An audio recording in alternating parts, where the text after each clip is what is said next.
ഏവർക്കും നമസ്കാരം. നമ്മൾ ഇന്നൊരു പുതിയ വീഡിയോയിലേക്കാണ് കടക്കാൻ പോകുന്നത്. അതെന്താണെന്ന് വെച്ചാൽ ദോശയാണ് നമ്മൾ ഉണ്ടാക്കാൻ പോകുന്നത്. ഈ ദോശ ഉണ്ടാക്കുന്നതെന്ന് പറഞ്ഞാൽ ചിലരൊക്കെ ഈ ദോശയ്ക്ക് നല്ല വില കൂടിയ പച്ചരി വേണമെന്ന് പറഞ്ഞാൽ അതൊന്നും വേണ്ട. ഇവിടെ ഉണ്ടാക്കുന്നത് മുഴുവനും ഒന്നേ റേഷൻ കടയിൽ നമുക്ക് കിട്ടും, അന്നേ റേഷൻ കടയിലെ പച്ചരി, അല്ലെങ്കിൽ അത് റേഷൻ കടയിൽ കിട്ടിയില്ലെങ്കിൽ മാത്രമേ മാവേലി സ്റ്റോറിൽ നിന്ന് പച്ചരി മേടിക്കാറുള്ളൂ. ഈ പച്ചരി രണ്ടും ഉപയോഗിച്ചാണ് ഞാനിവിടെ ദോശ ഉണ്ടാക്കുന്നത്. നമ്മുടെ വീട്ടിൽ ദോശമാവ് എല്ലാ ദിവസവും അരയ്ക്കാറില്ല. അപ്പൊ ഒരു പ്രാവശ്യം ദോശമാവ് അരച്ചു കഴിഞ്ഞിട്ടുണ്ടെങ്കിൽ ഒരു 4 ദിവസത്തേക്ക് ഞാനിപ്പോ ഞായറാഴ്ച അരി വെള്ളത്തിലിട്ട് അരയ്ക്കുവാണെങ്കിൽ വെള്ളിയാഴ്ച വരെ ഈ ദോശ കൊണ്ട് ഈ മാവ് കൊണ്ടാണ് ഈ ദോശ ഉണ്ടാക്കുന്നത്. പക്ഷെ ചിലരങ്ങനെ വെക്കുമ്പോ അത് കല്ലിച്ചു പോകും, ദോശ ചിലപ്പോൾ പുളിച്ചു പോകും. അപ്പൊ അതിനൊക്കെ ചില ടെക്നിക്കുകളുണ്ട് അമ്മയുടേതായിട്ടുള്ള. അപ്പൊ അതപ്പോ നമുക്ക് എന്നും അരി വെള്ളത്തിലിടണ്ട, എന്നും അരയ്ക്കണ്ട. ഒരു പ്രാവശ്യം അരച്ചിട്ടുണ്ടെങ്കിൽ ഒരാഴ്ചത്തേക്ക് ആ ദോശമാവ് പെർഫെക്റ്റ് എല്ലാ ദിവസവും നമ്മൾ അരയ്ക്കണ ദോശമാവ് പോലെ ഇരിക്കും. അപ്പൊ ഇത് ഹൗസ് വൈഫ് ആയിട്ടുള്ള ആളുകൾക്ക് കുഴപ്പമില്ല, ജോലിയൊക്കെ ഉള്ള ആൾക്കാരെ സംബന്ധിച്ച് അവർക്ക് ഇങ്ങനെ വെച്ചാൽ ഒത്തിരി ഗുണം അല്ലേ. ഇപ്പൊ ഞായറാഴ്ച അവധിയല്ലയോ, അപ്പൊ ഞായറാഴ്ച അവർ കുറച്ച് അരി അരച്ച് വെക്കുവാണെങ്കിൽ വെള്ളിയാഴ്ച വരെ അവർക്ക് ഈ അരി മാവ് അരയ്ക്കുന്നതിന്റെ പ്രശ്നമില്ല. വന്നിട്ട് വൈകിട്ട് വരുമ്പോഴും അതുപോലെ ചായക്ക് വന്നില്ലെങ്കിൽ ആ മാവ് എടുത്ത് നമുക്ക് 2 ദോശ ഉണ്ടാക്കി കഴിക്കാം. അപ്പൊ ഈ ദോശമാവ് എങ്ങനെയാണ് കേടുകൂടാതെ സൂക്ഷിക്കുന്നത് എന്നുള്ളതാണ് നമ്മൾ ഇന്ന് കാണിക്കാൻ പോകുന്നത്. അതും നമ്മുടെ ഏറ്റവും വില കുറഞ്ഞ റേഷൻ കടല അരി, നമ്മുടെ റേഷൻ കടല അരി. ഇത് റേഷൻ കടല അല്ലേ, മാവേലി സ്റ്റോറിലെ റേഷൻ കടല അരി എങ്ങനെയാണ് ചെയ്യേണ്ടതെന്നാണ് നമ്മൾ കാണിക്കാൻ പോകുന്നത്. അതെ, കരടൊക്കെ പിറക്കിയെടുത്തതാണ്. കരട് നെല്ലുണ്ട്, പിന്നെ ചില കറുത്ത അരിയൊക്കെ ഉണ്ട്, അതൊക്കെ ഞാനൊന്ന് പിറക്കി കളഞ്ഞിട്ടുണ്ട്. കളഞ്ഞിട്ടാണ് നമ്മൾ ഈ അരി വെള്ളത്തിലിടാൻ പോകുന്നത്. അപ്പൊ നമുക്ക് നാളെ നമ്മുടെ ആവശ്യമുള്ള അരി എത്ര ഗ്ലാസ് ആണെന്നുള്ളത് നമ്മളിങ്ങനെ എടുക്കുന്നുണ്ട്. ഇങ്ങനെ ഒന്ന് പറഞ്ഞ പാത്രം ഇത് ഇങ്ങനെ കയറ്റിയാൽ മതി. ഉണ്ടെങ്കിൽ മുറത്തിൽ പേറ്റാം. കാരണം ഇതിനകത്തൊരു പൊടിയുണ്ട് അല്ലേ, ആ പൊടി പോകാനായിട്ടാണ് ആദ്യം നമ്മൾ പേറ്റി എടുക്കുന്നത്. ഞാൻ എടുത്തേക്കുന്ന ഒരു 4 ഗ്ലാസ് ആണ് നമ്മുടെ നാരി അരി അതിനകത്ത് കൊള്ളുന്നത്.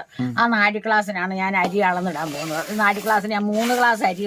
4 ഗ്ലാസ് തന്നെ വേണമെന്നില്ല, ഏത് ഗ്ലാസ്സിലാണോ എടുക്കണേ ആ ഗ്ലാസ് ആണ് ഉഴുന്നിന്റെ അരിയുടെ അളവ് അല്ലേ. അപ്പൊ ഞാൻ ഇങ്ങനെ ഇത് നിറച്ചെടുക്കുന്നുണ്ട്. ഇതിപ്പോ ഇത്രയും അരി എടുക്കണേ എന്തിനാന്ന് ഞങ്ങൾ ഒരാഴ്ചത്തേക്കുള്ളതാണ് കേട്ടോ. അപ്പൊ ഇതുള്ളപ്പോ നമുക്ക് വൈകുന്നേരമൊക്കെ ഇപ്പൊ ഞങ്ങള് രാത്രിയിലൊക്കെ ഇരിക്കും, നമുക്കൊരു ദോശ കഴിക്കണം, ഒരു മസാല ദോശ കഴിക്കണം. ഞങ്ങൾ മസാല ദോശയൊക്കെ ഇവിടെ ഉണ്ടാക്കും. അടുത്ത ദിവസം മസാല ദോശ ഉണ്ടാക്കണം കാണിക്കാവേ. കടയിലെ പോലെ തന്നെ മസാല ദോശയൊക്കെ ഉണ്ടാക്കാറുണ്ട്. പിന്നെ ഊത്തപ്പം ഉണ്ടാക്കും ഇതും കൊണ്ട് അല്ലേ.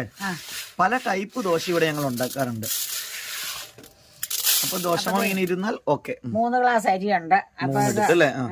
അപ്പൊ ഇനി ഇതിനകത്ത് ഉഴുന്നിടുന്നതാണ് നമുക്ക് ഇതിന്റെ പ്രധാന കാര്യം. ഈ അരിയുടെ ഈ ദോശയുടെ പ്രധാന കാര്യം ഉഴുന്നാണ്. ഇതാണ് അമ്മയുടെ ഉഴുന്നുണ്ട്.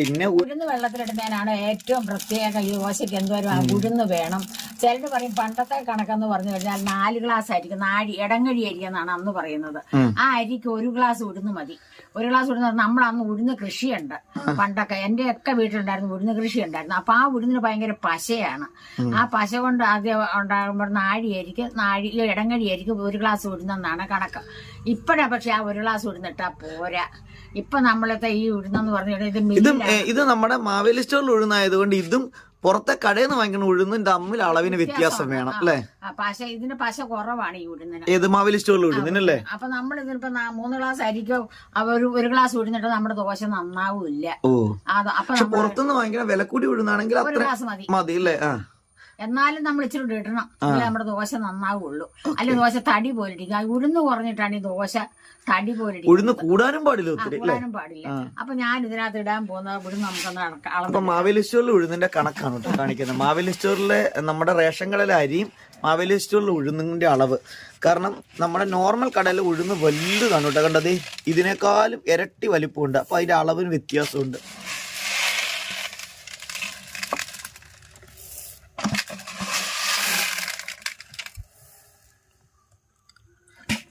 ഇത് നിറച്ചില്ല അല്ലേ, നിറച്ചില്ല. അപ്പൊ നമുക്ക് ഇത് അങ്ങോട്ട് ഇടാം. ഇത് പോരാട്ടോ, ഇത് ഇടുവാണ്. അപ്പൊ നമ്മള് അതെന്താന്നറിയാം, അമ്മ നിറച്ചെടുക്കുക. അമ്മയ്ക്ക് കൈ കൊണ്ട് അങ്ങനെ എടുക്കാൻ പറ്റുന്നില്ലേ. 3 ഗ്ലാസ് അരിയാണ് നമ്മൾ ഇട്ടേക്കുന്നത്. ഈ 3 ഗ്ലാസ് അരിക്ക് നമ്മൾ എടുക്കുന്ന 1.5 ഗ്ലാസ് ഉഴുന്ന് പകുതി അല്ലേ. പകുതി ഉഴുന്ന് വേണം.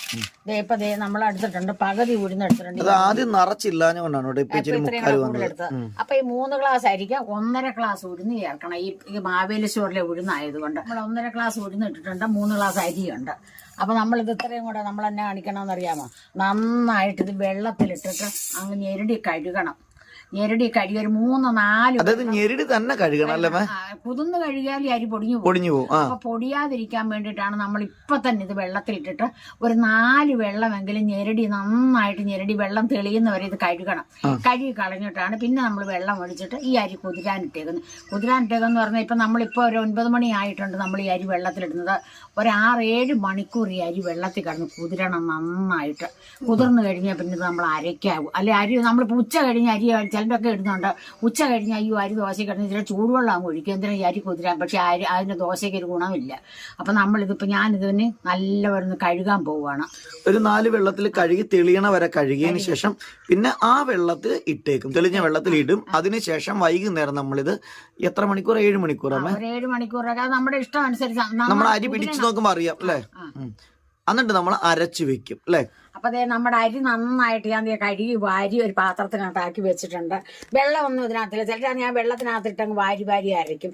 പക്ഷെ ഞാൻ അങ്ങനെയല്ല അരയ്ക്കുന്നത്. നമ്മളെ ആ വെള്ളമൊക്കെ ഊറ്റി കഴുകി വാരി വൃത്തിയാക്കി വെച്ചേക്കുവാണ്. അപ്പൊ നിങ്ങൾ ഓർക്കുന്നത് ഇത്ര അരി എന്തിനാ 3 പേർക്ക് നിർത്തുന്നത്? പക്ഷേ ഇത് ഒരാഴ്ചത്തേക്കുള്ളതാ കേട്ടോ. നമ്മൾ ഇന്ന് അരി അരച്ചാൽ വെള്ളിയാഴ്ച വരെ ഇത് കാണും നമുക്ക് അരിക്കാനൊക്കെ ഉണ്ട്. അപ്പൊ രാത്രിയിലോ പകലോ എപ്പോഴെങ്കിലും ദോശ ഉണ്ടാക്കി കഴിക്കാം. ഇഡലി ഉണ്ടാക്കാം. ദോശമാവാന്ന് പറഞ്ഞാൽ നമുക്ക് ഊത്തപ്പം ഉണ്ടാക്കാം. നമുക്ക് ഇഡലി കഴിക്കേണ്ടതെന്ന് വെച്ചാൽ നമുക്ക് ഇഡലി ഉണ്ടാക്കാം. അപ്പൊ ഞാനിത് നല്ലതായിട്ട് കഴുകി വാരി ഇനി നമ്മളൊന്ന് അരയ്ക്കാൻ പോവുകയാണിത്. അപ്പൊ നമ്മളിത് മിക്സിക്കകത്തോട്ട് ജാറിലോട്ട് നമ്മൾ വാരി ഇടുകയാണ്. നമ്മളൊന്ന് അരയ്ക്കാനൊക്കെ ഉണ്ട്.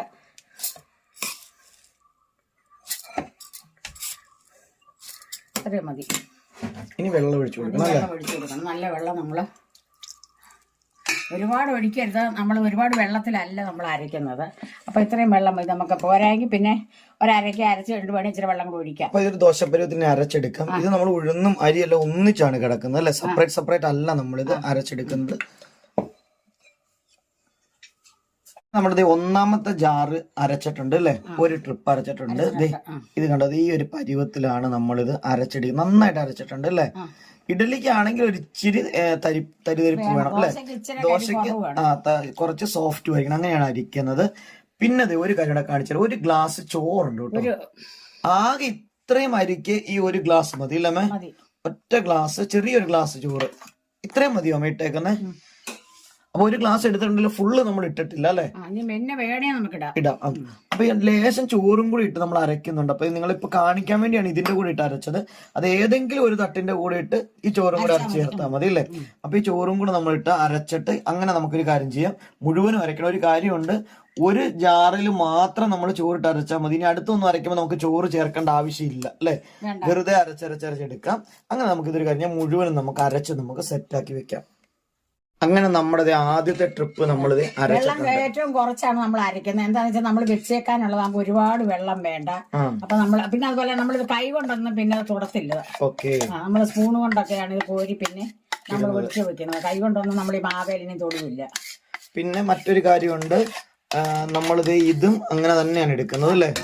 അപ്പൊ ഇത് ഫുള്ള് നമുക്ക് അരയ്ക്കാം. അതോടൊപ്പം തന്നെ ഒരു 1/4 ഗ്ലാസ്, അര ഗ്ലാസിന് 1/4 ഗ്ലാസിന് ഇടയ്ക്ക് ചോറും കൂടി നമ്മൾ ഇതിന്റെ അകത്ത് അരച്ച് ചേർക്കുന്നുണ്ട്. അതൊന്നും ഒത്തിരി ആയി പോകരുത്, കൂടി പോകരുത് അല്ലേ? നല്ല പോലെ ഇതൊരു കുഞ്ഞ് ഡെവറയാണ് കേട്ടോ. ആ ഡെവറയ്ക്ക് ഒരു പാത്രം ഉള്ള ആകെ ഈ ഒരു ചോറ്. അപ്പൊ ഇനി അടുത്ത ട്രിപ്പ് നമുക്ക് അരയ്ക്കാം അല്ലേ?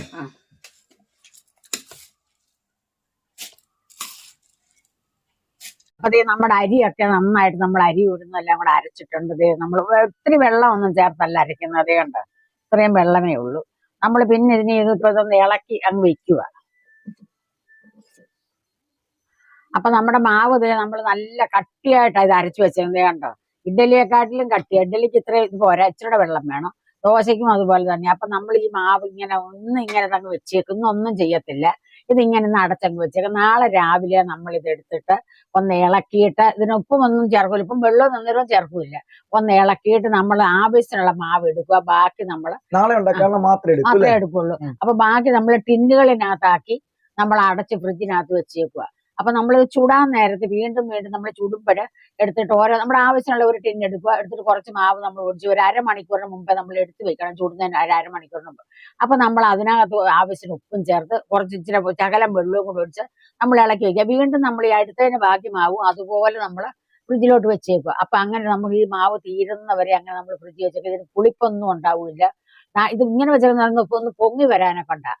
അപ്പൊ നമ്മളിപ്പോ ആവശ്യത്തിന് എടുക്കുള്ളൂ. എല്ലാം കൂടെ നമ്മൾ ഉപ്പും വെള്ളവും ഒക്കെ ചേർത്ത് നമ്മൾ ഒഴിച്ചു വെക്കുമ്പോൾ ഇതൊരു പുളിച്ച് വല്ലാത്തൊരു പുളി വരും. അപ്പൊ നമ്മൾ കുറച്ച് ദിവസം ഇരിക്കുമ്പോ ഒരു അല്ലെ? ദിവസം ഇരിക്കുമ്പോൾ നമ്മളപ്പോ ആവശ്യത്തിന് കുറെ വേറൊരു പാത്രത്തിൽ നമ്മളെല്ലാം ടിന്നിനകത്താക്കും ഇത്. ടിന്നോ നാളെ അല്ലെങ്കിൽ സ്റ്റീലിന്റെ അടപ്പുള്ള അടപ്പുള്ള പാത്രത്തിലോ പാത്രത്തിനകത്ത് വെച്ച് നമ്മൾ സ്റ്റീൽ പാത്രത്തിൽ അടപ്പുള്ള പാത്രം വേണം. നല്ല തുറന്നു അടപ്പ് വെക്കില്ലല്ലേ? തുറന്നു വെക്കരുത്. നല്ല മുറുക്ക അടപ്പുള്ള പാത്രത്തിൽ ഒഴിക്കണം. ഒഴിച്ചിട്ട് നമ്മളെ ഫ്രിഡ്ജിനകത്ത് വെച്ചേക്കുക. അപ്പൊ നമ്മൾ നാളത്തെ നമുക്ക് രാവിലെ എടുക്കണം, ദോശ ഉണ്ടാക്കണം. രാവിലെ എല്ലാവർക്കും വേണം. നമ്മൾ ഒരു അരമണിക്കൂറിന് മുമ്പേ ഇത് ഫ്രിഡ്ജിൽ നിന്ന് എടുക്കുക. ആവശ്യത്തിന് നമ്മളൊരു വേറൊരു പാത്രത്തിൽ ഒഴിക്കുക. അല്ലെങ്കിൽ ചെറിയ പാത്രമാണെങ്കിൽ ഒരു പാത്രം വേണം. അപ്പൊ നമ്മൾ അരമണിക്കൂറിന് മുമ്പേ ഇത് എടുത്തു വെച്ചിട്ട് ചൂടാൻ നേരത്ത് നമ്മൾ ആവശ്യത്തിന് ഉപ്പും വെള്ളവും ചേർത്ത് നമ്മൾ ചുടുക. മറ്റേത് വീണ്ടും നമ്മൾ ഫ്രിഡ്ജിനകത്ത് വെച്ചുക. അങ്ങനെ ഒരു 3-4 ദിവസത്തേക്ക് നമുക്ക് അരി അരയ്ക്കണ്ട. നമ്മളിത് ഇങ്ങനെ ഒരു പുളിപ്പും ഒന്നും ഉണ്ടാവില്ല. നല്ല അന്നേരം അരച്ച ഉണ്ടാക്കുന്ന ദോശ പോലെ ഇരിക്കും. അങ്ങനെയാണ് ഞാൻ ഈ അരി അരച്ചു വെക്കുന്നത്. അപ്പൊ നമ്മുടെ മാവ് എങ്ങനെയാണെന്ന് നമുക്ക് നോക്കാം. അത് നന്നായിട്ട് പൊങ്ങി വന്നിട്ടുണ്ട് കേട്ടോ. അതെ, ഇങ്ങനെ ഇരിക്കും നമ്മുടെ മാവ്. ഇനി നമുക്ക് തവി കൊണ്ടൊന്ന് ഇളക്കാം ഇത്.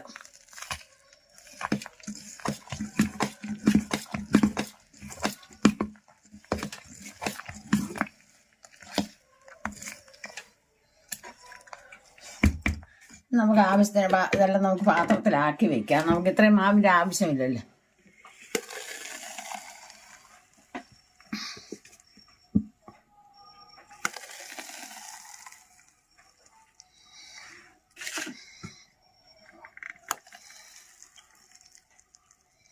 അപ്പം അതേ നമ്മളെല്ലാം ടിന്നിനകത്താക്കിയിട്ടുണ്ട്. നമ്മളെല്ലാം നല്ല വൃത്തിയായിട്ട് ടിന്നുകളെല്ലാം നമ്മളിങ്ങനെ അടച്ച് നല്ല മുറുക്കി അടച്ച് വയ്ക്കും.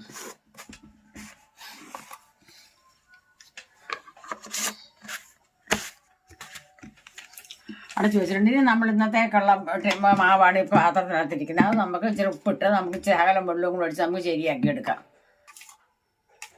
ഇതിനകത്ത് നമ്മൾ കുറച്ച് ഉപ്പിട്ടിട്ടുണ്ട്. ശകലം വെള്ളവും കൂടെ ചേർക്കണം. വെള്ളം നമ്മൾ പച്ചവെള്ളമാണ് ചേർക്കുന്നത്.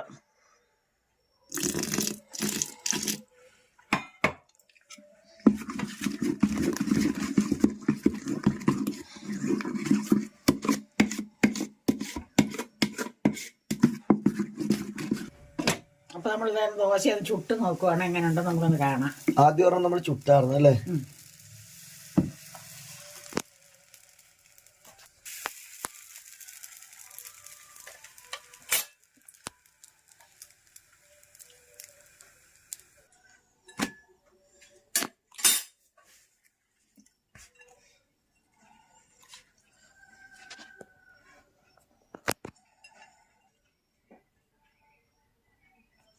അപ്പൊ നമ്മുടെ വീഡിയോ ഇഷ്ടപ്പെടുന്നുണ്ടെങ്കിൽ ലൈക്ക് ചെയ്യാനും ഷെയർ ചെയ്യാനും കമന്റ് ചെയ്യാനും സബ്സ്ക്രൈബ് ചെയ്യാനും സപ്പോർട്ട് ചെയ്യാനും മറക്കരുത് അല്ലെ?